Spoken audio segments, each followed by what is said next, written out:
Today I would like to talk about a revolver.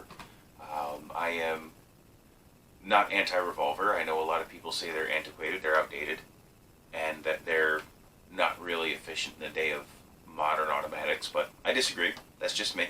I think they have their plus and minuses, but today I wanted to talk specifically about the revolver that I like to shoot left-handed. It's a very nice one in my opinion. And what that is a Smith & Wesson model 15-4, or the K38. This is, and it gets very confusing when you're discussing Smith & Wesson stuff because they switched from the letter system to the number system. But this is a Smith & Wesson 38 special.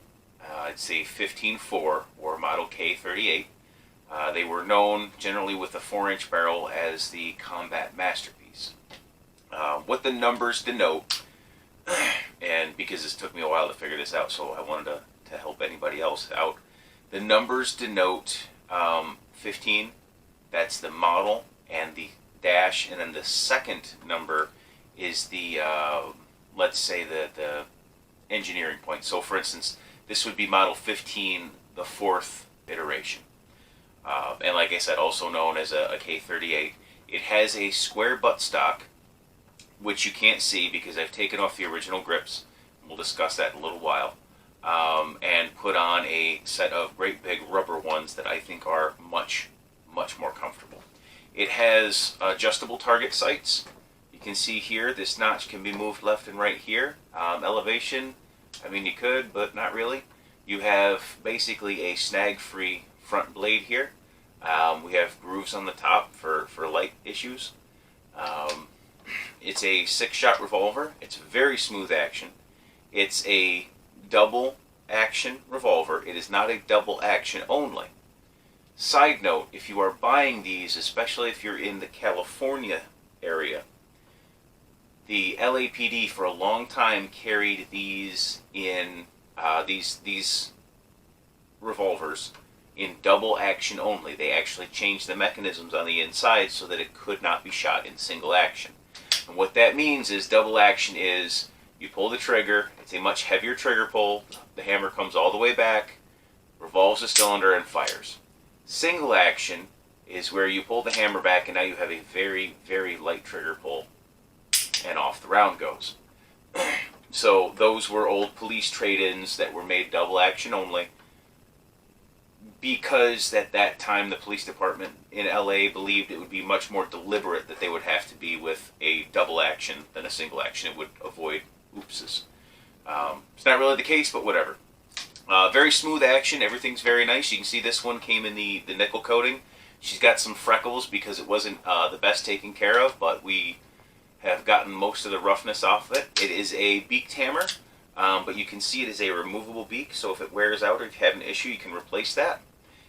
It does actually have a little stop. You can't see it on the camera, unfortunately, but you can carry this fully loaded. The beak on the hammer does not protrude until the trigger is all the way back. There's a small little knob here that keeps that from happening. This is the 2-inch barrel version. I prefer it. The 4 and 6 are the standard was 4. Something similar to this was used by the Air Force. I do know one gentleman who carried one when he was in the Air Force during Vietnam. It's a nice little piece. It is heavy. So, like I said, I want to get into some of the pluses and minuses of it. So, a lot of times people will say that carrying a revolver is silly in the day of, semi-automatics that you can put in your pocket to hold 10 rounds. Maybe. I have found that you're not going to have as much trouble with revolvers. They are more robust.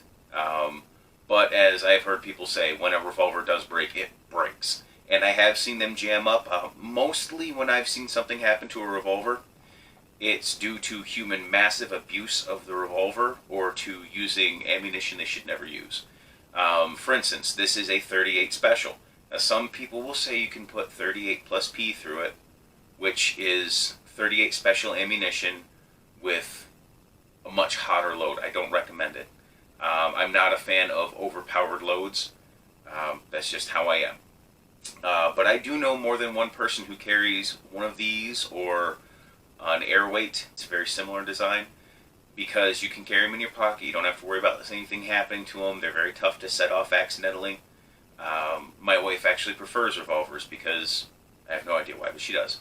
I got this one specifically for shooting left-handed. Now, one of the issues you will have with these is the original grips. I don't have them with me. Are very, very small, and you can see where this rubber comes out. Your finger will be basically up into this trigger guard, right behind it and inside of this notch here.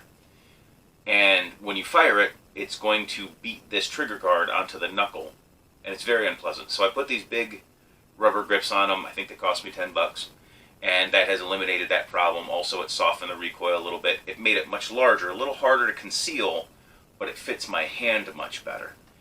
The other thing is, you can see when you're point shooting, which is instinct shooting, you want something that's as close in line with your pointing finger as possible. And you can see this one is pretty darn close. At 15 yards, she's still fairly accurate, even with that 2-inch barrel. And with the adjustable sights, very good. Reload on these, it's definitely slower than, say, a semi-automatic where you just drop the magazine out and slap a new one in. But with things like speed loaders, it's pretty quick as well. This happens to be a Safariland type where there's two types of speed loaders if you get into these. One is where you put the speed loader in like this and you twist and it releases them. This one is different. It has a spring in the middle. You just push and it lets go, and there you have 6 rounds. Okay. If you're looking for how fast can these be reloaded, Masad Ayub has done a couple of videos on that, on how to do that, and he's fantastic. I use a slightly modified version of that because I'm shooting left-handed instead of right-handed when I'm shooting this. The 38 Special. The 38 Special is almost the same as the 357 Magnum. The difference is case length and power. The bullet is the same size. It's a 357.357 inch bullet.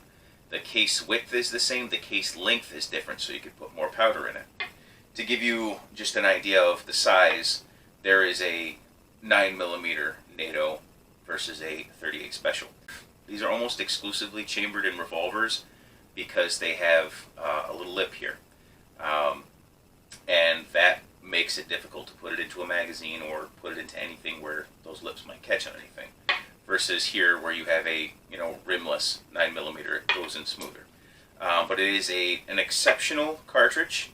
It's been in service for a very long time. The 38 Special, was in service for a very long time, especially with police, until the 357 came along and kind of replaced it. Kinda, not really, and then the 9mm ended up becoming king. It's a good round. It's got good stopping power. This can be traced back to the 38 Long Colt, which basically was a black powder cartridge, probably around 1880, is when you saw something similar to this come around, but it's still very popular here in the States today. These semi-jacketed hollow points, very good expansion. I'm very pleased shooting them. I've had no issues. The recoil is mild, especially in these older, heavier revolvers. And if you get into the 4 and 6 inch barrels, you will get a little bit better accuracy. You will get a little bit more feet per second out of it. But for concealed carry or for anything like that, I think the 2-inch barrel suffices. Some people used to call these a detective special, things like that, because they had a shorter barrel. I'm really a fan of Smith & Wesson revolvers. They are very smooth. I've only ever seen one really malfunction really badly, and that was on the shooter. He hand loaded some ammunition that he never should have, and it caused an issue. The one thing that I really, really would warn anyone against is taking this completely apart.